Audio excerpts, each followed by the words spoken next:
വിവാദങ്ങളും പ്രതിസന്ധികളും ഒഴിഞ്ഞ ഒരു കാലം ഒരു സർക്കാരിനും ഉണ്ടാകാറില്ല. സംസ്ഥാന സർക്കാരിനെ സംബന്ധിച്ചുള്ള എത്രമാത്രം പ്രതിസന്ധി ഉണ്ടായാലും അതിലൊന്നും പെടാതെ ഒരു വശത്തുകൂടി അരുവി പോലെ ഒഴുകുകയാണ് ധനമന്ത്രാലയം. എല്ലാ ചോദ്യങ്ങൾക്കും മറുപടി പറയുമ്പോഴും ഒന്നിലും അധികം പ്രതിസന്ധി പുറമേ കാണിക്കാതെ കേരള സംസ്ഥാനത്തെ ധനകാര്യ വകുപ്പ് മുന്നോട്ട് നയിക്കുന്ന ശ്രീ കെ എൻ ബാലഗോപാലാണ് ഇന്ന് നമ്മുടെ സംവാദത്തിൽ അതിഥിയായി എത്തിയിരിക്കുന്നത്. നിറഞ്ഞ സന്തോഷത്തോടെ അദ്ദേഹത്തെ സ്വാഗതം ചെയ്യാം. നമസ്കാരം സാർ. ഈ ഓണക്കാലം പ്രതിസന്ധിയുടേതാണോ? ഈ ഓണക്കാലം വളരെ സുഭിക്ഷമായ ഓണമായിരിക്കുമെന്ന് ഞാൻ കഴിഞ്ഞ ദിവസം ഒരു പത്രസമ്മേളനത്തിൽ പറയുകയുണ്ടായി. വാസ്തവത്തിൽ വളരെ സന്തോഷകരമായ ഒരു ഓണം തന്നെയാണ്. ആകെ നമുക്ക് ഈ ഘട്ടത്തിലൊരു വിഷമമുള്ളത് വയനാടുണ്ടായ സംഭവത്തിന്റെ പശ്ചാത്തലത്തിലുള്ള വിഷമങ്ങളും അതിന്റെ പ്രശ്നങ്ങളും ഉണ്ട്.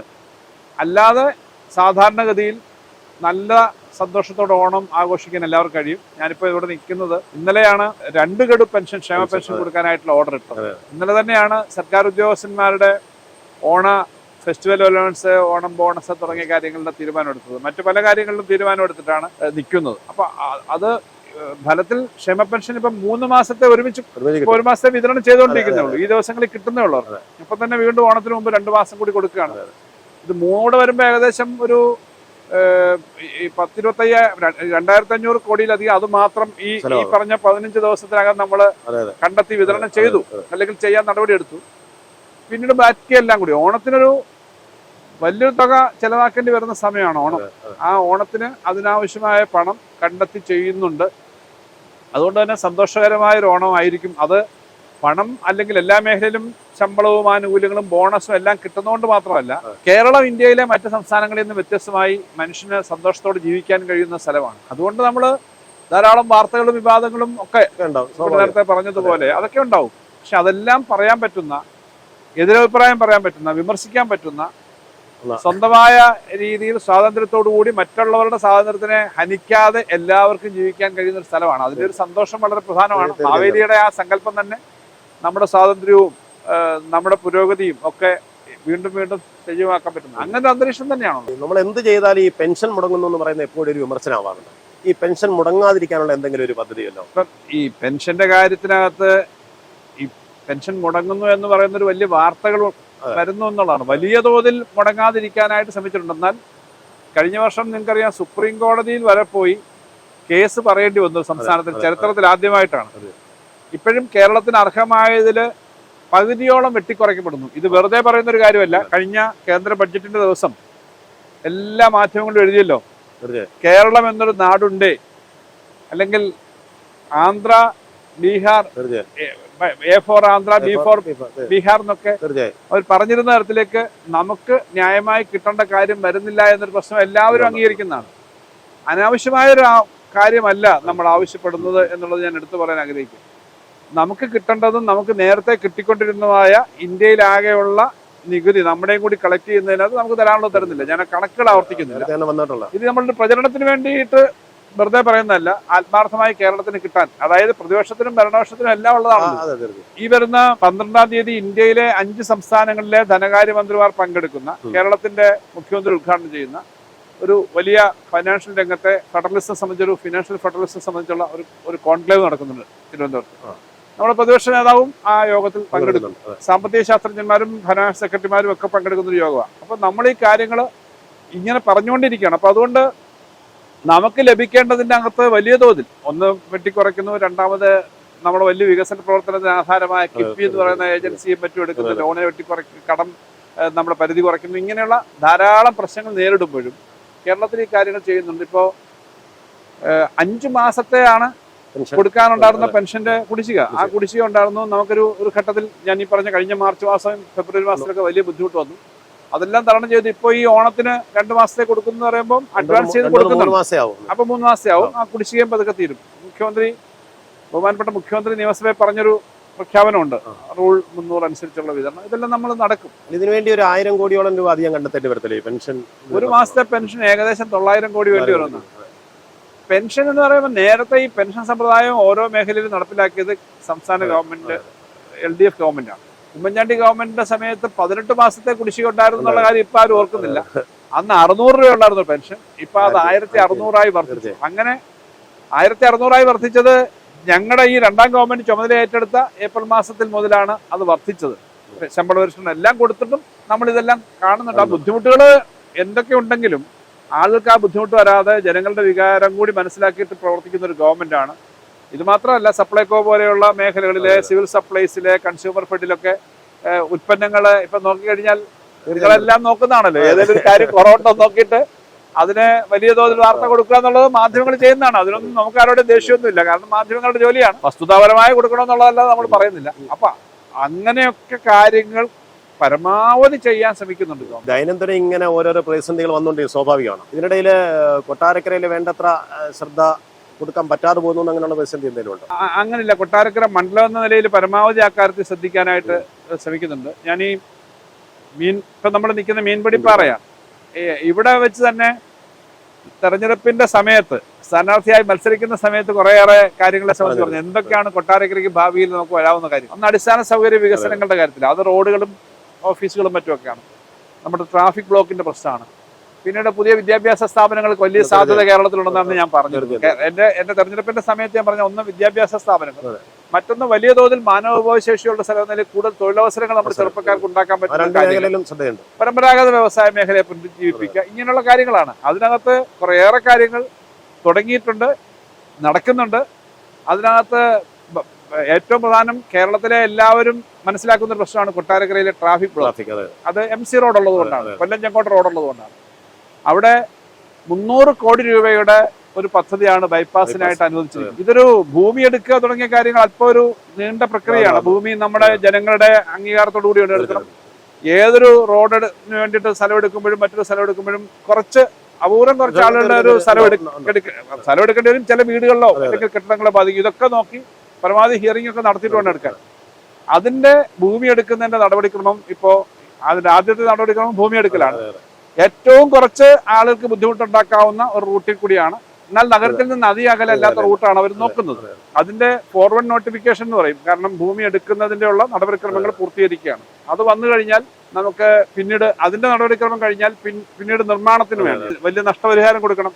ന്യായമായ നഷ്ടപരിഹാരമാണ്, നല്ല വിലയാണ് കൊടുക്കേണ്ടത്. അതിന്റെ എല്ലാം നടപടിക്രമം നടക്കുകയാണ്. അതുകൊണ്ട് ബൈപ്പാസ് എന്ന് പറയുന്ന എത്രയോ കാലമായിട്ടുള്ള ആഗ്രഹം നടക്കുമെന്നാണ് എന്റെ പ്രതീക്ഷ. കാരണം ഇത്രയും നടപടിക്രമം നടക്കുന്നു, അതിന്റെ ഫണ്ട് മാറ്റി വെച്ചിരിക്കുന്നു, കാര്യങ്ങൾ ചെയ്യുന്നു. കിഫ്ബി 300 കോടിയാണ്. മുഖ്യമന്ത്രി പങ്കെടുത്ത നമ്മുടെ നവകേരള സദസ് പരിപാടിയിലും ഈ കാര്യം തന്നെ ഇവിടുന്നുള്ള ഏറ്റവും പ്രധാനപ്പെട്ട ഒരു ആവശ്യമായി ഉന്നയിക്കപ്പെട്ടത്. അത് നടക്കുമെന്നുള്ളതാണ് ഏറ്റവും പ്രധാനപ്പെട്ട കാര്യം.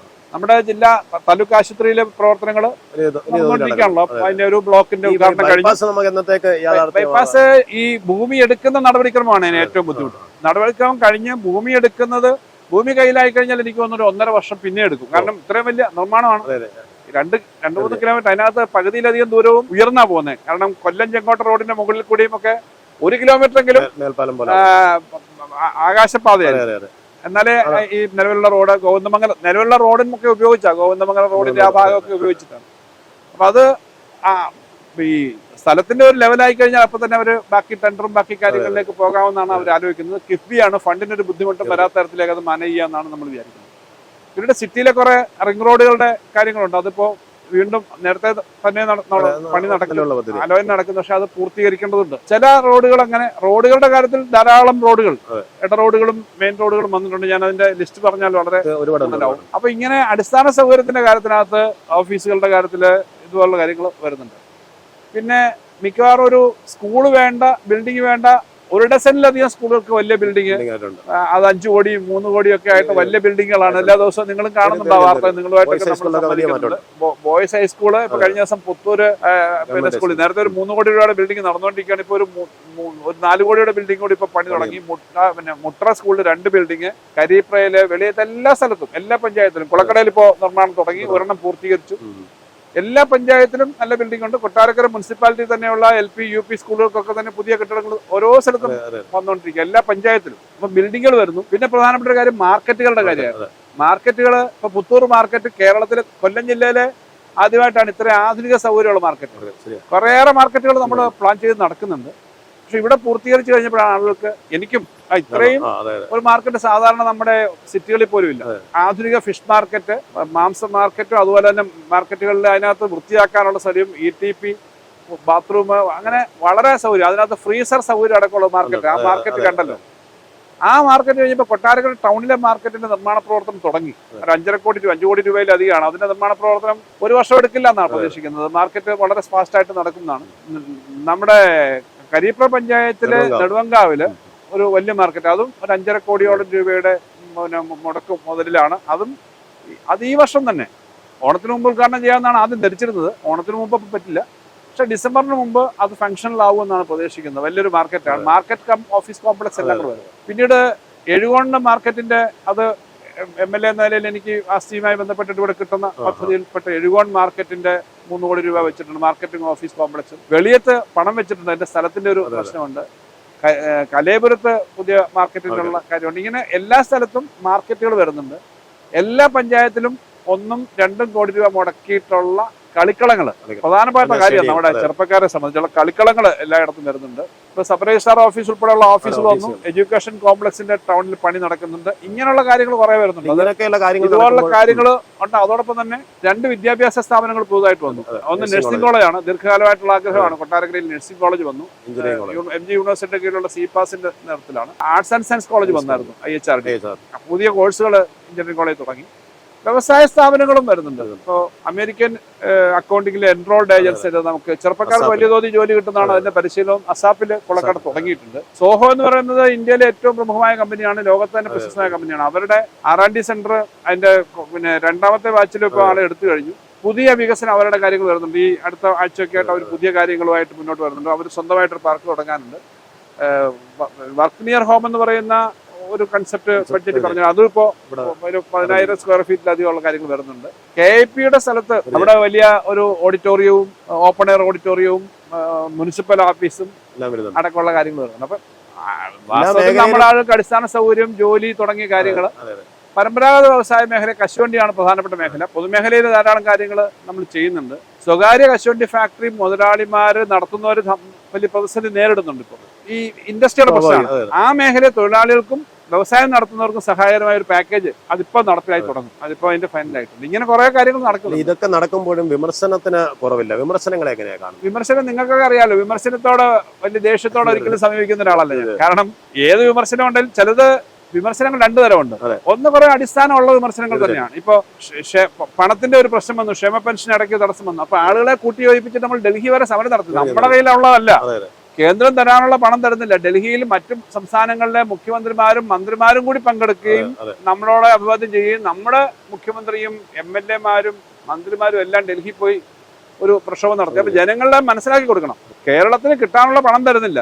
ഇത് കിട്ടാനുള്ള പണം തരാത്തപ്പോൾ ഉള്ള പ്രശ്നം വിമർശനം വരാം. ആ വിമർശനത്തിനോട് ദേഷ്യപ്പെട്ടിട്ട് കാര്യമില്ല. ചില കാര്യങ്ങളുണ്ട്, ഇല്ലാത്ത കാര്യങ്ങൾ. ഇപ്പൊ ഒരു കാര്യം നമ്മൾ ചെയ്യാൻ പോകുന്നു എന്ന് അറിഞ്ഞിട്ട് ഞങ്ങൾ പ്രതിഷേധിക്കുന്നു എന്ന് പറഞ്ഞിട്ട് അങ്ങനെ. അപ്പം ചില പരിമിതിയുണ്ട്. നമുക്കിപ്പോ സംസ്ഥാനത്തെ എല്ലാ കാര്യവും എല്ലാവർക്കും പരിഹരിക്കാൻ പറ്റില്ല. ഒരു ധനകാര്യമന്ത്രി എന്ന നിലയിൽ എന്റെ അടുത്ത് വരുന്ന കാര്യങ്ങൾ എത്രയാണെന്ന് എനിക്കറിയാം. ഓരോ MLA മാരും അതിനകത്ത് കക്ഷി രാഷ്ട്രീയ വ്യത്യാസമൊന്നുമില്ല. പ്രതിപക്ഷവും ഭരണപക്ഷവും ഒക്കെ മന്ത്രിയായി കഴിയുമ്പോൾ അതിനകത്ത് അവരുടെ എല്ലാം കാര്യം ന്യായമായ കാര്യം നോക്കണം. വ്യവസായികൾ അവരുടെ പ്രശ്നങ്ങളുമായിട്ട് വരും.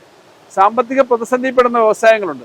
എല്ലാ പ്രശ്നവും നമുക്ക് പരിഹരിക്കാൻ പറ്റില്ല, പക്ഷെ അത് പരിഹരിക്കാൻ ശ്രമിക്കണം. വിമർശനങ്ങൾ വരുമ്പോൾ അടിസ്ഥാനരഹിതമായ വിമർശനമുണ്ട്. രാഷ്ട്രീയമായിട്ടുള്ള വലിയ ദേഷ്യത്തോടു കൂടി നടത്തുന്ന വിമർശനമുണ്ട്. ഇവരെ ഇങ്ങനെ കുഴപ്പമാക്കുക, കള്ളരേഖ ഉണ്ടാക്കുക, കള്ളക്കാര്യങ്ങൾ പറയുക, ഇങ്ങനെയൊക്കെയുള്ള വിമർശനമുണ്ട്. അത്തരം വിമർശനങ്ങൾ ശരിയല്ല എന്ന് പറയേണ്ടി വരും, ജനങ്ങളുടെ അടുത്ത് പറയേണ്ടി വരും. എന്നാൽ ന്യായമായ വിമർശനങ്ങൾ നിങ്ങൾ കാര്യം ചൂണ്ടിക്കാണിക്കുക. ഇന്നൊരു സിസ്റ്റത്തിൽ ഇന്ന പ്രശ്നമുണ്ട്, അതിനെ അങ്ങനെ തന്നെ കണ്ടിട്ട് അത് പരിഹരിക്കാൻ ശ്രമിക്കുക. ഈ 2 തരത്തിലാണ് വിമർശനങ്ങളെ. അതിനൊപ്പം ചില വിമർശനങ്ങൾ കണ്ണിൽ ചോരയില്ലാത്ത തരത്തിലുള്ളതുണ്ട്. ചിലതൊക്കെ എന്ന് പറഞ്ഞാൽ വളരെ ക്രൂരമാണ്. ക്രൂരമായ വിമർശനങ്ങൾ എന്ന് പറഞ്ഞാല് ഈ ആളെ അത് ഇല്ലാതാക്കില്ല.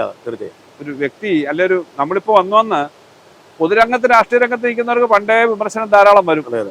വ്യക്തിപരമായ ജീവിതത്തിനകത്തേക്ക് പോയി വ്യക്തികളെ ബാധിക്കുന്ന, അവർക്ക് പുറത്തിറങ്ങാൻ കഴിയാത്ത തെറ്റായ കാര്യങ്ങൾ റിപ്പോർട്ട് ചെയ്യും. അത് ഈ സോഷ്യൽ മീഡിയ പോലൊക്കെ ധാരാളം കാര്യങ്ങൾ വരുമ്പോൾ ഔദ്യോഗികമായ ഇപ്പൊ നിങ്ങൾ എടുക്കുന്ന പോലെ അതിനൊരു ഉത്തരവാദിത്വമുണ്ട്. സോഷ്യൽ മീഡിയ വരികയാണ്, ഇല്ലാത്ത കാര്യമാണ്. ഒരുപക്ഷെ ഈ ആടെ വ്യക്തി ജീവിതം തകർന്ന് ആളുകൾ ആത്മഹത്യയിലേക്ക് പോയി, കുടുംബം കുളം തോണ്ടി എല്ലാം കഴിഞ്ഞിട്ട് നാളെ ഇത് തെറ്റാണെന്ന് തെളിഞ്ഞാൽ പരിഹരിക്കാൻ പറ്റുമോ നിങ്ങൾ ഈ ആളെ ഇല്ലാതാക്കിയ ആളെ? അപ്പൊ ഇങ്ങനെ വരുന്നുണ്ട്. അത് ഈ നമ്മുടെ ധാരാളം കാര്യങ്ങൾ ഇങ്ങനെ വരാൻ പറ്റുന്ന. ഇപ്പൊ ഇവിടുന്ന് തൊട്ടാൽ ഇത് ലോകം മൊത്തം പോകും. പിന്നെ ഇവിടുന്ന് കൊട്ടാരക്കര എന്നൊരു സാധനം അടിച്ചാൽ അമേരിക്കയിൽ ഇരിക്കുന്ന ആൾ അടുത്ത സെക്കൻഡിൽ കാണുകയാണ്. ഇത് പിന്നെ വസ്തുതയല്ലെന്ന് അറിഞ്ഞ ആരാ കാണുക? അതൊരു നമ്മുടെ മീഡിയ രംഗവും നമ്മുടെ സോഷ്യൽ മീഡിയ രംഗവും കുറച്ചുകൂടി പക്വത ആർജിക്കുന്നതിന് ആവശ്യമായ സമയം ഇനിയും വരുമെന്ന് എനിക്ക് തോന്നുന്നു. കാരണം ഒരു ഉത്തരവാദിത്വം വേണം. നമുക്ക് നേരെ ഇങ്ങനെ കള്ളം പറഞ്ഞാൽ എങ്ങനെയാണെന്ന് ഓരോരുത്തരും ചിന്തിക്കണം. അതൊരു പ്രശ്നം തന്നെയാണ്. അത് മാത്രമല്ല, ഇപ്പൊ ആശുപത്രി കേസുകൾ പോലെ, ഇപ്പൊ മിനിസ്റ്റർ കേസ് തന്നെ, ആശുപത്രി കേസുകൾ പോലും വിവാദമാക്കാനുള്ള ശ്രമം. സത്യത്തില് സർക്കാർ ആശുപത്രിയിൽ മെഡിക്കൽ കോളേജിൽ പോയി ഒരു അസുഖം വന്നു, ചെക്ക് ചെയ്തു, അപ്പൊ അവർ പറഞ്ഞു കിടക്കണം. സർക്കാർ മെഡിക്കൽ കോളേജ് അത്രയും നല്ലതാണെന്ന് പറഞ്ഞ് പറയാവുന്നൊരു കാര്യമാണ്. ഞാൻ പറഞ്ഞു, ഞാൻ കിടന്ന മെഡിക്കൽ കോളേജിലെ വാർഡിൽ 12 ബെഡാണല്ലോ. ഒരു മന്ത്രിയാകുമ്പോ പ്രത്യേകം നോക്കാൻ ICU തന്നെയാണ്. മന്ത്രി ആയതുകൊണ്ടല്ല, IC വെച്ച് നോക്കണമല്ലോ. അതിനപ്പുറത്തും ഇപ്പുറത്തും കിടക്കുന്ന 12 ആളിൽ 10 പേരും കാരുണ്യയുടെ സർക്കാരിന്റെ മുഴുവൻ സൗജന്യമായ ചികിത്സ കിട്ടുന്ന ആളാണ്. എന്തായാലും അങ്ങനെയുള്ള ഏറ്റവും സാധാരണക്കാർ കിടക്കുന്ന ഒരു വാർഡിലാണല്ലോ ഞാനും അവിടെ കിടന്നത്. ഞാനല്ല മറ്റു മന്ത്രിമാർ പോയാലും അങ്ങനെ കിടക്കുന്നത്. അവിടെ തന്നെ കിടക്കുമ്പോൾ വേറെ 2 പേര് വന്നു. ഒരു ബംഗാളി തൊഴിലാളി, ബംഗാളി അല്ല, ആസാമോ ബംഗാൾ, നമ്മൾ ബംഗാളി തൊഴിലാളി എന്ന് പറഞ്ഞാൽ പുറത്തുനിന്നുള്ള തൊഴിലാളി. രണ്ടാമത് തമിഴ്നാട്ടിലൊരാള്. ഈ 2 പേർക്കും കാരുണ്യമില്ല. അവിടെ അവര് വന്നത് അവർക്ക് ഇച്ചിരി സീരിയസ് ആയിട്ട് ഹാർട്ടിന്റെ ഒരു പ്രശ്നമായിട്ട് വന്നു, അറ്റാക്ക് ആയിട്ട്. അപ്പൊ മെഡിക്കൽ കോളേജിൽ ആര് വന്നാലും അഡ്മിറ്റ് ആയി കഴിഞ്ഞാൽ ഇവർക്ക് കാർഡുണ്ടോ വരുമാനമുണ്ടോ നോക്കിയിട്ടല്ല 35,000 രൂപ മറ്റു വില വരുന്ന ഒരു ഇഞ്ചക്ഷനാണ് ഇവർക്ക് രണ്ടും. അപ്പൊ എന്നോട് പിന്നീട് പറഞ്ഞു, ഈ ഇഞ്ചക്ഷൻ എടുക്കുന്നതിന് യാതൊരു തടസ്സമില്ല, ഇഞ്ചക്ഷൻ എടുത്തില്ല അവരുടെ ജീവൻ രക്ഷപ്പെടുത്താൻ പറ്റില്ല. പിന്നെ ആയിരിക്കും ചില മറ്റു കാര്യങ്ങൾ ചെയ്യുന്നത്. നമ്മുടെ സംസ്ഥാനത്ത് എനിക്ക് ബഹുമാനം തോന്നിയ കാര്യമാണ്, നമ്മുടെ സംസ്ഥാനത്ത് ഒരു മെഡിക്കൽ കോളേജിനകത്ത് പോയി കിടക്കുന്നു. അപ്പം ഞാനും നമ്മളിപ്പോ പോവാണ്, നമുക്ക് കാർഡില്ലെന്ന് വെച്ചാൽ നമ്മൾ പൈസ അടക്കണം. കാരുണ്യയുടെ ഇതുള്ളവർ ആ കാരുണ്യം കാണിച്ചാൽ മതി, അവർക്ക് അടക്കണ്ട. ആ ഏറ്റവും ഈ നാട്ടിലെ 42 ലക്ഷം കുടുംബങ്ങൾക്ക് എന്ന് പറഞ്ഞാൽ ഒരു 1.5 കോടി ആളുകൾക്ക് കിട്ടുന്ന സാധാരണ ഏതൊരാൾക്കും കിട്ടുന്ന ചികിത്സയാണ് നമ്മൾ പോയി മേടിക്കുന്നത്. അത്രയും നല്ല ചികിത്സയാണ് ഇവിടെ ഉള്ളതെന്നുള്ള അഭിമാനം ഉണ്ടെന്ന് ഞാൻ നിയമസഭയിൽ പറഞ്ഞു. ഇതുപോലെ ഒരു വാർത്തയാക്കുക, കണ്ടില്ലേ അവിടെ മന്ത്രി അവിടെ പോയിട്ട് ഇത്ര രൂപ മേടിച്ചു. മന്ത്രി അതാ മെഡിക്കൽ കോളേജിൽ കൊടുക്കുന്ന പൈസയാ. കേരളത്തില് എന്നോട് മെഡിക്കൽ കോളേജിലെ ഡോക്ടർമാർ ഒരു കാര്യം പറഞ്ഞു, നമ്മുടെ കാരുണ്യയില് ഒരു 7 ലക്ഷം പേരെങ്കിലും ഇതുപോലെ പല ഓപ്പറേഷനും ഒക്കെ ഓപ്പറേഷനും സീരിയസ് ചികിത്സയ്ക്ക് വരും. അവർക്ക് 0 ബാലൻസ് ബില്ലാണ് കൊടുക്കുന്നത്. അവർ പറഞ്ഞു, മിനിസ്റ്റർ ഈ ബില്ല് കൊടുക്കുമ്പോൾ ഇപ്പൊ നിങ്ങളെ 1.25 ലക്ഷം രൂപ ബില്ലായെന്ന് കൊടുക്കണം, എന്നിട്ട് 0 എന്ന് അടിച്ചേക്കണം, മേടിക്കുന്നില്ല.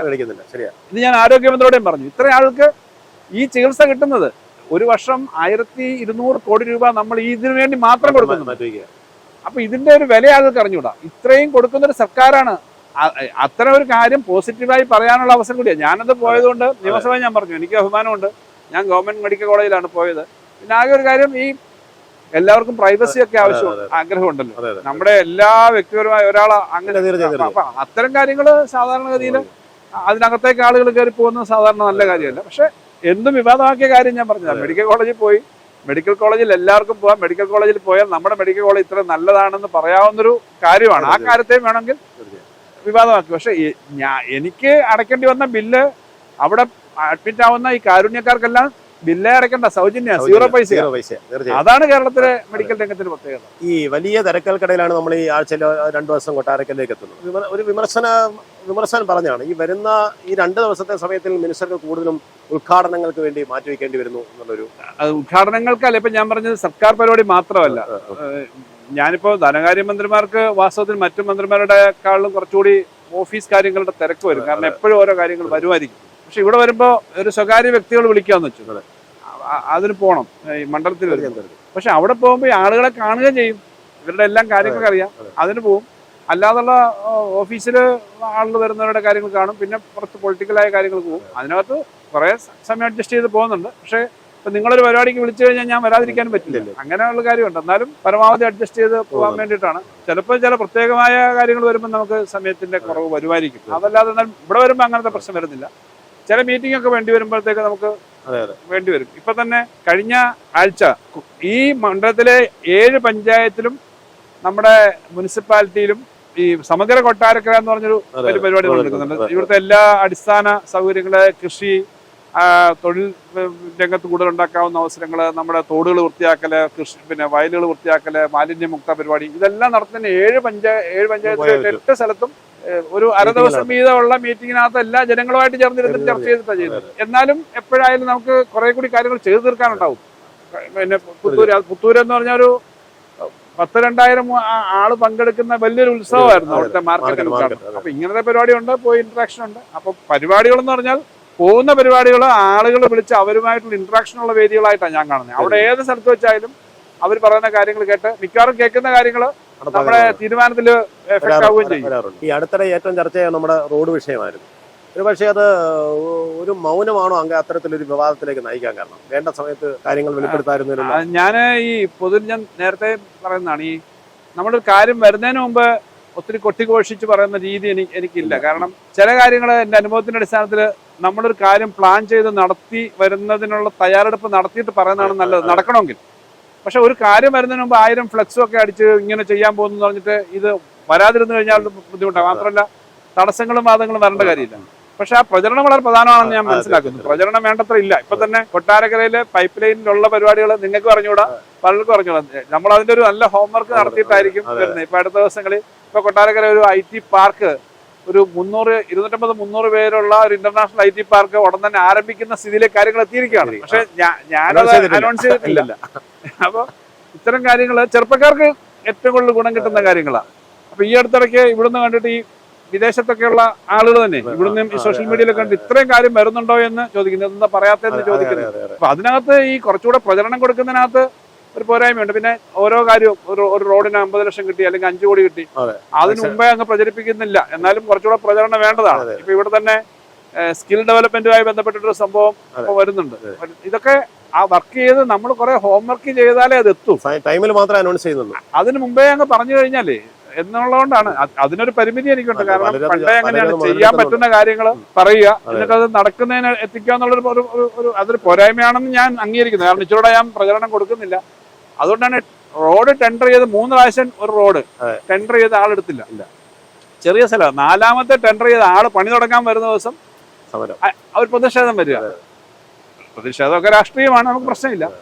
അപ്പൊ അത് അത്തരം കാര്യങ്ങളെന്ന് ആളുകൾ മനസ്സിലാക്കുമല്ലോ. എന്നിട്ട് അടുത്ത ദിവസം പണി തുടങ്ങുകയാണ്. ഇത്തരം കാര്യങ്ങൾ പലപ്പോഴും വരും. ഞാൻ ഇത് കാണിക്കുന്നവരുടെ ഒന്നും എനിക്ക് വ്യക്തിപരമായി അതിനകത്തൊന്നും വലിയ, ഞാൻ പറഞ്ഞല്ലോ, ഇതൊക്കെ ഇതിന്റെ ഭാഗമായിട്ടുള്ളതാണ്. പക്ഷെ നമ്മൾ ചെയ്യുന്ന കാര്യങ്ങൾ ജനങ്ങളുടെ മുന്നിലേക്ക് കാണുകയാണല്ലോ. അതിനകത്ത് രാഷ്ട്രീയ വ്യത്യാസമില്ല. ഇപ്പൊ UDF ഭരിക്കുന്ന പഞ്ചായത്ത്, LDF ഭരിക്കുന്ന പഞ്ചായത്ത്, അങ്ങനൊന്നും ഇന്ന മെമ്പർ, അതൊന്നും ഞാൻ കാണിക്കാറില്ല. കാരണം ഇവിടെ ആത്യന്തികമായി കൊട്ടാരക്കരയ്ക്ക് ഒരു മേഖലയിൽ ഒരു വികസനം ഉണ്ടാവുക എന്നുള്ളതാണ് MLA എന്ന നിലയിൽ എന്റെ ഉത്തരവാദിത്വം. കേരളത്തിന് ആകെ ഉണ്ടാവുക എന്നുള്ളതാണ് ധനകാര്യമന്ത്രി എന്ന നിലയിലും ഗവൺമെന്റിന്റെ ഭാഗമായിട്ടുള്ള ഉത്തരവാദിത്വം. MLA എന്ന നിലയിൽ ഇവിടുത്തെ ആളുകൾക്ക് നാടിന് വേണ്ടിയിട്ട് പൊതുവെ ചെയ്യേണ്ട കാര്യങ്ങൾ എപ്പോഴും ആത്മാർത്ഥമായിട്ട് ചെയ്യാൻ നിൽക്കുക. വലിയ തോതിൽ വാർത്തകൾ ഞാൻ തന്നെ സൃഷ്ടിക്കുകയല്ല, നിങ്ങളാണ് കാര്യങ്ങൾ പറയേണ്ടതാണ്. ജനങ്ങളെല്ലാമാണ് ജനങ്ങളും ഇത് അംഗീകരിച്ച് പറയുക എന്നുള്ളതാണെന്ന് ഞാൻ വിചാരിക്കുന്നത്. വളരെ ആസൂത്രണമായിട്ടാണ് സമഗ്ര പദ്ധതി വരുന്നത്. ഈ എന്തൊക്കെ മാറ്റങ്ങളായിരിക്കും സമഗ്ര കൊട്ടാരക്കരയിൽ ഉണ്ടാക്കുക? ഏറ്റവും പ്രധാനം നമ്മുടെ വെള്ളത്തിന്റെയാണ്. ഗ്രൗണ്ട് വാട്ടർ എല്ലായിടത്തും ഇപ്പൊ വെള്ളപ്പൊക്കത്തിന്റെ കാലമാണ്. പക്ഷേ 3 മാസം മുമ്പ് വെള്ളം കിട്ടാനില്ല. കൊട്ടാരക്കരയിലെ പകുതി സ്ഥലങ്ങളും കുടിവെള്ളക്ഷാമം ഉണ്ടാവുന്ന മലമ്പ്രദേശമുള്ള സ്ഥലം. അപ്പൊ വെള്ളം ആവശ്യത്തിന് ഉണ്ടാവണം. അപ്പൊ മഴക്കുഴിയും വാട്ടർ റിസോഴ്സസ്. രണ്ടാമത് നമ്മൾ ഏറ്റവും മനോഹരമായ പുലമൺ തോടിന്റെ ഉത്ഭവസ്ഥാനത്താണ് നിൽക്കുന്നത്, മീൻപിടിപ്പാറ. ഇവിടെ വളരെ ശുദ്ധമായ വെള്ളമാണ്. ഇപ്പൊ ഇത്രയും വെള്ളമുണ്ട്, എപ്പോഴും ഇത്രയും വെള്ളം ഇല്ല. അപ്പൊ ഈ പുലമൺ ഇവിടുന്ന് താഴോട്ട് പോകുമ്പോൾ താഴോട്ട് മൊത്തം അഴുക്കും കടകളിലെ വേസ്റ്റും ആളുകൾ എൻക്രോച്ച് ചെയ്ത് നശിപ്പിക്കുകയൊക്കെ ചെയ്തിട്ടില്ല. അപ്പൊ ഇത് നല്ലതുപോലെ ഒഴുകിയില്ലെങ്കിൽ മനുഷ്യന്റെ ഹാർട്ടിന് ബ്ലോക്ക് ഉണ്ടാവുന്ന പോലെ വെള്ളത്തിന് ബ്ലോക്ക് ഉണ്ടായാലാണ് പലയിടത്തും വെള്ളപ്പൊക്കമൊക്കെ ഉണ്ടാവുന്നത്. ഇത് വൃത്തിയാക്കുക എന്നുള്ളത്, ഇതുപോലുള്ള തോടുകൾ മുഴുവൻ വൃത്തിയാക്കുക, വയലുകളും വാട്ടർ സിസ്റ്റം മൊത്തം കറക്റ്റാക്കുക. കൃഷി കൊട്ടാരക്കര മേഖല വളരെ പ്രധാനമാണ് കൃഷിയുടെ കാര്യത്തിൽ. ഇപ്പൊ നമ്മൾ റബ്ബറിന്റെ മേഖലയിലാണല്ലോ നിൽക്കുന്നത്. റബ്ബർ അല്ലാതെ തന്നെ പുതിയ തരം ധാരാളം വിളകളുണ്ട്, നല്ല വരുമാനം കിട്ടുന്ന വിളകളുണ്ട്. ആ വിളകൾ ഇൻട്രൊഡ്യൂസ് ചെയ്യും, അതിന് പ്രോസസ്സിങ് നടത്തുന്നതിന് വേണ്ടിയുള്ള സംവിധാനം ഉണ്ടാക്കുക. നമുക്ക് നല്ലതുപോലെ ഇൻവെസ്റ്റ് ചെയ്യാനുള്ള പല ആളുകളും ഉണ്ട് ഇവിടെ. അവർക്ക് ഫുഡ് പ്രോസസ്സിങ്ങിലും മറ്റു കാര്യങ്ങളും വരാം. അപ്പം അഗ്രികൾച്ചർ, ബേസിക് അഗ്രികൾച്ചർ പ്രൊമോട്ട് ചെയ്യുക, അതിനെ പ്രോസസ്സ് ചെയ്യുക. വിദേശത്തൊക്കെയുള്ള ധാരാളം ആളുകളുണ്ട്. അവർക്ക് ഈ വലിയ വാല്യൂ ആഡഡ് ചെയിനിലേക്ക് അവർക്ക് വരാൻ പറ്റുമോ എന്നുള്ളത് നോക്കുക. അങ്ങനെ കാർഷിക മേഖല. പിന്നീട് മാലിന്യമുക്തമായിട്ടുള്ള പരിപാടികൾ ഞാൻ എടുത്തു പറയേണ്ടതില്ല. ശുചിത്വം വളരെ പ്രധാനപ്പെട്ടതാണ്. അതിനു വേണ്ടിയിട്ടുള്ള പ്രവർത്തനങ്ങൾ ഇതൊക്കെ ജനകീയമായി നടത്തുക എന്നുള്ളതാണ് ഈ സമഗ്ര കൊട്ടാരക്കരയുടെ ഉദ്ദേശം. പിന്നീട് ആൾക്ക് വരുമാനം ഉണ്ടാക്കാൻ, ഉപജീവനം വരുമാനം ഉണ്ടാക്കാൻ പറ്റുന്ന കുറേയേറെ 1000 പേർക്ക് പുതുതായിട്ട് ജോലി കിട്ടാൻ എന്തെങ്കിലും വരുമാനം, ഞാൻ പറഞ്ഞത് ഇന്ന ജോലി എന്നല്ല, കൃഷിയിൽ ഒരു മാസം 25,000 രൂപ വെച്ച് കിട്ടാൻ പറ്റുന്ന തരത്തിലേക്കുള്ള കൃഷി ഉണ്ടാവാൻ പറ്റുവാണെങ്കിൽ അത് മതി. അങ്ങനെ 1000 പേർക്ക് ആ വരുമാനം കിട്ടാനുള്ള പരിപാടികൾ ഉണ്ടാവുക. ഇങ്ങനെ വിവിധ മേഖലകൾ എടുത്തുകൊണ്ടാണ് ഒരു സമഗ്രമായ ഓരോ മേഖലയെ സംബന്ധിച്ചുള്ള കാര്യങ്ങൾ ആലോചിക്കുകയാണ്. വിദ്യാഭ്യാസത്തിന്റെ കാര്യത്തിൽ ഇത് കൂടാതെ സ്കൂളിന്റെയും എല്ലാം കോളേജിന്റെ എഡ്യൂക്കേഷന്റെ ക്വാളിറ്റി ഇമ്പ്രൂവ് ചെയ്യാനുള്ള വേറെ കാര്യങ്ങളുണ്ട്. അങ്ങനെ എല്ലാവരെയും ചേർത്ത് ഇൻക്ലൂസീവ് ആയിട്ടുള്ള കാര്യമാണ് ആലോചിക്കുന്നത്. ഈ കൊട്ടാരക്കര കാത്തിരിക്കുന്ന ചില പ്രോജക്റ്റുകളാണ്. ഒന്ന് നമ്മുടെ താലൂക്ക് ആശുപത്രി വികസന പൂർത്തീകരണം, ബൈപ്പാസ്, നഗരസഭ ഓഫീസ് കെട്ടിട നിർമ്മാണം, ഇപ്പോൾ അതേപോലെ തന്നെ R ബാലകൃഷ്ണപിള്ള. അപ്പോ അതൊക്കെ എന്നത്തേക്ക്? ആശുപത്രിയുടെ ബിൽഡിങ്ങിന്റെ നിർമ്മാണം വാസ്തവത്തിൽ ആദ്യമേ അപ്പൊ മുമ്പേ തുടങ്ങി ഞാൻ MLA ആയി വരുന്ന സമയത്ത് അവിടെ ഭൂമിയുടെ ഒരു പ്രശ്നം ഉണ്ടായിരുന്നു. അപ്പൊ നമ്മൾ കുറച്ച് ഭൂമി എടുത്തു, അതും എടുത്തു, അതിന്റെ പണം കൊടുത്തു, ആ സ്ഥലം ഏറ്റെടുത്തു. അത് കുറച്ചുകൂടെ ഫാസ്റ്റ് ആയിട്ട് നടക്കണം. അതിന്റെ അഡ്മിനിസ്ട്രേറ്റീവ് ബ്ലോക്ക് നമ്മൾ ഉദ്ഘാടനം ചെയ്ത് കഴിഞ്ഞു. എന്നാൽ മറ്റേ മെയിൻ ബ്ലോക്കിന്റെ പ്രവർത്തനം ഇപ്പോൾ 4-5 നില വരെ ഉള്ളതായിട്ടുള്ളൂ. അതിന്റെ ഫിനിഷിങ് അവർ പറയുന്നത് 1 വർഷം കൂടെ കഴിയുമ്പോഴത്തേക്ക് കുറെ കൂടെ ഫാസ്റ്റായി തീർക്കാൻ പറ്റും, അല്ലെങ്കിൽ സ്ട്രക്ചർ തീരുന്നതാണ്. അത് വന്നു കഴിഞ്ഞാൽ അതിലേക്ക് എത്തും. അതൊരു വലിയ ബിൽഡിംഗ് ആണ്. അതിന്റെ സ്പേസിന്റെയും കുറച്ച് സാങ്ഷന്റെ പ്രശ്നമുണ്ട്. നിലവിലുള്ള KHRWSന്റെ ബിൽഡിംഗ് ഒക്കെ ഉണ്ട്, പേവാട്, അതൊക്കെ മാറ്റി പൊളിക്കുകയൊക്കെ. നമ്മുടെ മുനിസിപ്പാലിറ്റിയുടെ ഓഫീസിൽ അവർക്ക് സ്വന്തമായിട്ട് അവരുടെ നമ്മൾ കിപ്പി ചെയ്തു കൊടുക്കുന്നതാണ്. അതിനാദ്യത്തെ സ്ഥലം നമ്മുടെ ചന്തമുക്കിലായിരുന്നു. ചന്തമുക്ക് നമ്മൾ ഒഴിവാക്കി, കാരണം അവിടെ മൈതാനം വേണം. അത് വളരെ വർഷത്തെ ആഗ്രഹമാണ് KIP-യിൽ അല്പം സ്ഥലം കിട്ടാൻ. എന്നാലും ബഹുമാനപ്പെട്ട റോഷി അഗസ്റ്റിൻ മിനിസ്റ്റർ നല്ല അനുകൂലമായ ഒരു സമയം എടുത്തു. അവർക്ക് നമുക്കൊരു പെർമിസീവ് സാങ്ഷൻ തന്നു. അവിടെ സ്ഥലം കിട്ടി. അവിടെ ഒരു 10-12-13 കോടി രൂപയുടെ ബിൽഡിങ്ങിന്റെ ഡിസൈനായി. അതിന്റെ കാര്യങ്ങൾ കഴിഞ്ഞു കഴിഞ്ഞാൽ ടെൻഡറിലേക്ക് പോയിട്ട് അത് പണി തുടങ്ങാവുന്ന സ്ഥിതിയിലേക്ക് എത്തിയിരിക്കുകയാണ്. അപ്പൊ അതിന്റെ സമയം എടുക്കത്തേ ഉള്ളൂ. അതിനപ്പുറം തന്നെ ഇവിടെ പറഞ്ഞില്ലെങ്കിൽ ഒരു IT-ക്കൊക്കെ പറ്റുന്ന ഒരു സംഭവം അതിനകത്ത് ആലോചിക്കുന്നുണ്ട്. ഒരു ഓപ്പൺ എയർ ഓഡിറ്റോറിയം അതിനകത്ത് ആലോചിക്കുന്നുണ്ട്. പിന്നീട് മാർക്കറ്റിന്റെ പണി തുടങ്ങിക്കഴിഞ്ഞു. ബാലകൃഷ്ണപിള്ള സാറിന്റെ പേരിലുള്ള സ്മാരകം, അതിന്റെ ബിൽഡിംഗ് വരും. അതുപോലെ ഇത് കൂടാതെ കുറച്ച് പണം കൂടെ വെച്ചിട്ട് ആ മുനിസിപ്പൽ സ്ക്വയർ ഒരു സ്റ്റേജും എല്ലാം വൃത്തിയാക്കണമല്ലോ. ആ ബിൽഡിംഗ് അപ്പുറത്താണ് വരിക. അതൊരു ഓപ്പൺ സ്പേസ് ആയിട്ട് കിടക്കത്തക്കതിലൊരു മുനിസിപ്പൽ സ്ക്വയറാണ്. അതിന് വേണ്ടിയിട്ടുള്ള പണം വെച്ചിട്ടുണ്ട്. അതെന്റെ MLA ആസ്തി വികസന ഫണ്ടിൽ നിന്ന് വെച്ചിട്ടുണ്ട്. അപ്പൊ അതിന്റെ പ്രവർത്തനം നടക്കുകയാണ്. അത് പിന്നെ അതെനിക്ക് തോന്നുന്നൊരു ഈ പറഞ്ഞ ഇനിയിപ്പോ ഒരു ഫൈനൽ സ്റ്റേജിലേക്ക് എത്തിയിരിക്കുകയാണ്. തുടങ്ങിക്കഴിഞ്ഞാൽ 1 വർഷം കൊണ്ട് തീർക്കാൻ പറ്റുന്നതേ ഉള്ളൂ ടൗണിൽ. ഇതുപോലെ വിവിധ സ്ഥലങ്ങളിൽ ദീർഘമായി നിൽക്കുന്നു. ബൈപ്പാസിന്റെ കാര്യം ഞാൻ പറഞ്ഞാൽ ലാൻഡ് എടുക്കുന്നതിന് ഫൈനലി 4-1 നോട്ടിഫിക്കേഷൻ എന്ന് പറയുന്നത് താമസിയാതെ ഇറങ്ങുമെന്നാണ് അവർ പറഞ്ഞത്. അത് കഴിഞ്ഞാൽ ഉടൻ തന്നെ അതിന്റെ കാര്യങ്ങളിലേക്ക് പോകാൻ പറ്റും. ഇതെല്ലാവരെയും ഒരുമിച്ച് ചേർത്തുകൊണ്ട് ഈ കാര്യങ്ങൾ ചെയ്യുക എന്നുള്ളതാണ്. അങ്ങനെ ഈ കാര്യങ്ങൾ നടക്കും. നമ്മുടെ സബ് രജിസ്ട്രാർ ഓഫീസിന്റെ പണി കഴിഞ്ഞു. അവിടെ ഉടനെ ഉദ്ഘാടനം വരും. അവിടെ റോഡിന് അല്പം കൂടി വീതി എടുത്തിട്ട് നമുക്ക് ആ KIP-ക്ക് അകത്തുള്ള റോഡിന് അല്പം കൂടി ഇപ്പൊ വണ്ടി ഞെരുങ്ങുന്ന സ്ഥലത്ത് ചെറിയൊരു ബൈപ്പാസ് പോലെ ആ ഭാഗത്ത് അങ്ങനെ വരും. പിന്നീട് ഇപ്പൊ നമ്മൾ നിൽക്കുന്ന ഈ പറഞ്ഞ മീൻപിടിപ്പാറയിലും മുട്ട്ര മരുതിമലയിലും ടൂറിസത്തിന്റെ ഒരു വലിയ പദ്ധതിയുണ്ട്. ബയോഡൈവേഴ്സിറ്റി പ്രൊജക്ട് എന്ന് പറയും. അതിന്റെ ഭാഗമായിട്ട് ഇവിടെ ഒരു 2.5 കോടി രൂപയുടെ അധികം വികസന കാര്യങ്ങൾ ഇവിടെ വരും. കാരണം ഇതൊരു വലിയ ടൂറിസ്റ്റ് അട്രാക്ഷൻ ആയിട്ട് വന്നിട്ടുണ്ട്. ധാരാളം ചെറുപ്പക്കാർ വരുന്ന സ്ഥലമാണ്. കുറച്ചുകൂടി സൗകര്യങ്ങൾ ഇവിടെ ആക്കിക്കൊണ്ടിരിക്കും. തദ്ദേശ തെരഞ്ഞെടുപ്പ് വരാൻ പോവാ. നമ്മുടെ സംസ്ഥാനത്തിന്റെ ഏറ്റവും ചെറിയ മുനിസിപ്പാലിറ്റികളിൽ ഒന്നാണ് കൊട്ടാരക്കര.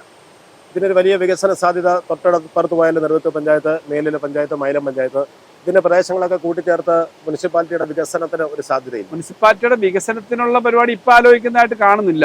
കാരണം ഇപ്രാവശ്യം ഗവൺമെന്റ് ഒരു കരടറക്കിയതിനകത്ത് ഒരു മുനിസിപ്പാലിറ്റിയിലും മറ്റു സ്ഥലം എടുത്തിട്ട് ചേർത്ത് എടുക്കുന്നതിനെ പറ്റിയുള്ള പ്രപ്പോസൽ ഇപ്പൊ വന്നിട്ടില്ല.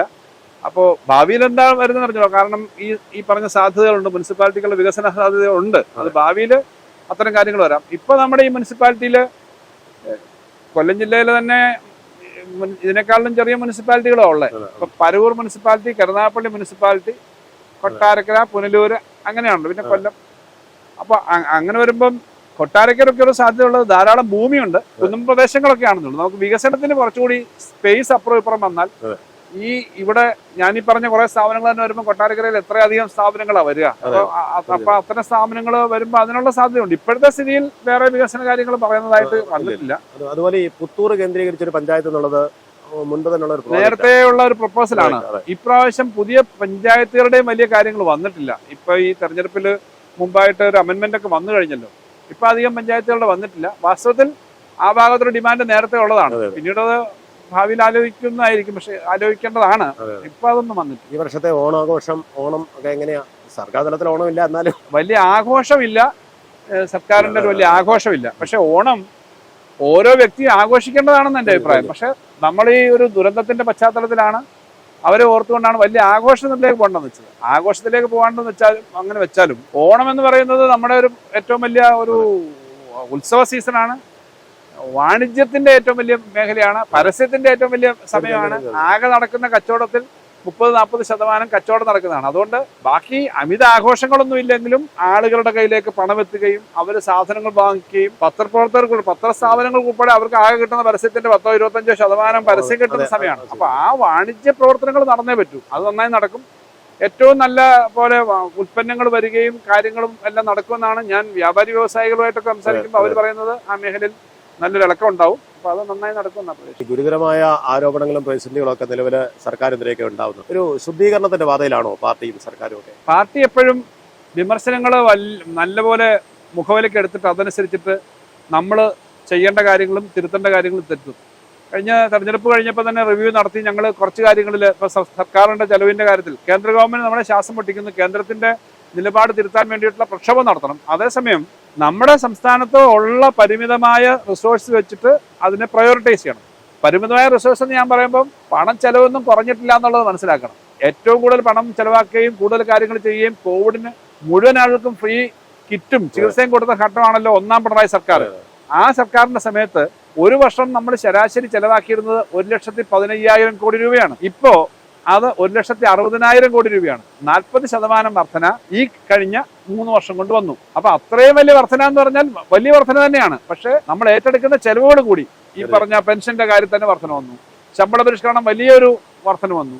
മറ്റ് ചെലവുകൾ നിങ്ങൾ നോക്കിക്കോളൂ. നമ്മൾ കൊച്ചിലെ തൊട്ട് നാട്ടിൽ നടക്കുന്ന പ്രവർത്തനമാണോ ഇപ്പോൾ നടക്കുന്നത്? എത്ര പുതിയ കെട്ടിടങ്ങളും റോഡുകളും ഒക്കെ വരുന്നു. അപ്പൊ ഈ ചെലവുകൾ നമ്മൾ അധികമായിട്ട് ഉണ്ടാവുന്നുണ്ട്. കേന്ദ്രം ആ സമയത്തേക്ക് ഏകദേശം 50,000 കോടി രൂപ കിട്ടാനുള്ളത് വെട്ടിക്കുറച്ചു. പക്ഷെ നമുക്ക് ഈ കോവിഡ് കഴിഞ്ഞു വന്നപ്പോഴേക്കും നമ്മുടെ നികുതിയിൽ ശേഖരിച്ചു വരാനുള്ള നികുതി വർദ്ധിപ്പിച്ചിട്ടില്ല, പെർസെന്റേജ് വർദ്ധിപ്പിച്ചിട്ടില്ല. പക്ഷെ കിട്ടാനുള്ള നികുതി വാണിജ്യ പ്രവർത്തനം നടന്ന് ആ നികുതി വർദ്ധിക്കുന്നത് ഏകദേശം നമുക്ക് നല്ല തോതിൽ നമ്മുടെ സംസ്ഥാനത്തിന്റെ വരുമാനം 40,000 കോടിയോളം പ്രതിവർഷം വരുമാനം വർദ്ധിപ്പിക്കാനുള്ള കാര്യങ്ങൾ നടന്നു. അപ്പൊ ഇത് രണ്ടും കൂടെ ഉള്ളതുകൊണ്ടാണ് വാസ്തവത്തിൽ ഇത്രയും കാര്യങ്ങൾ നമുക്ക് നടത്തിപ്പാൻ പറ്റുന്നത്. എന്നാൽ ഈ പറഞ്ഞ ഇവർക്ക് വായ്പാ നിയന്ത്രണം, തരേണ്ട നികുതി തരാത്ത ഇതിന്റെയൊക്കെ പ്രശ്നങ്ങൾ നമുക്ക് ഉണ്ടാവുന്നുണ്ട്. അപ്പൊ അതെല്ലാം ഉണ്ടെങ്കിലും നമുക്ക് നല്ലതുപോലെ കാര്യങ്ങൾ ചെയ്തു പോകാൻ പറ്റുന്നുണ്ട്. എന്നാൽ നമുക്ക് കിട്ടേണ്ട അർഹമായത് കിട്ടിയാൽ ഇതിനേക്കാൾ എത്രയോ നന്നായിട്ട് ചെയ്യേണ്ടതാണ്. ഈ ശ്വാസം മുട്ടലിന്റെ ആവശ്യമില്ല. കൊട്ടാരക്കരക്കാർക്ക് എന്തെങ്കിലും ഓണസമ്മാനമായിട്ട് എന്തെങ്കിലും കരുതിയിട്ടുണ്ടോ? കൊട്ടാരക്കരക്കാർക്ക് മാത്രമായിട്ട് ഓണസമ്മാനം എന്നില്ല. പക്ഷെ കൊട്ടാരക്കര ഉൾപ്പെടെയുള്ള എല്ലാ സ്ഥലങ്ങളിലും ഓണത്തിന് വളരെ സന്തോഷകരമായ അവസ്ഥയുണ്ടാവും.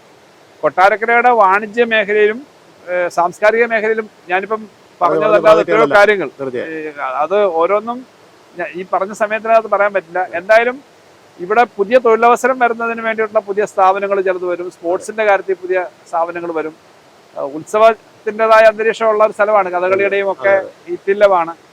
അപ്പോൾ ആ തരത്തിൽ നമ്മുടെ കലാ സാംസ്കാരിക പ്രവർത്തനത്തിന് ചില പുതിയ കാര്യങ്ങൾ വരേണ്ടതുണ്ട്. ഇപ്പം ഇതിൻ്റെ എല്ലാം കാര്യങ്ങൾ നമ്മൾ ആലോചിക്കുന്നുണ്ട്. കേരളത്തിൽ എല്ലാവർക്കും നല്ല ഓണമാണ്. കൊട്ടാരക്കര അതിനേക്കാളും സന്തോഷകരമായ ഓണമായിരിക്കും. അതിനുള്ള എല്ലാ കാര്യങ്ങളും ഉണ്ട്. എല്ലാവർക്കും അതിൻ്റെ സന്തോഷം നിറഞ്ഞ ഓണാശംസകൾ നേരുകയും ചെയ്യും. ഇത് തന്നെയാണ് മന്ത്രി കെ എൻ ബാലഗോപാൽ. എല്ലാം ശരിയാകും, ഒരു വിവാദങ്ങൾക്കും താല്പര്യമില്ല, ഒന്നിനോടും അസഹിഷ്ണുതയുമില്ല. നല്ലൊരു ഓണക്കാലം മന്ത്രിക്ക് ആശംസിക്കുകയാണ്. നമസ്കാരം.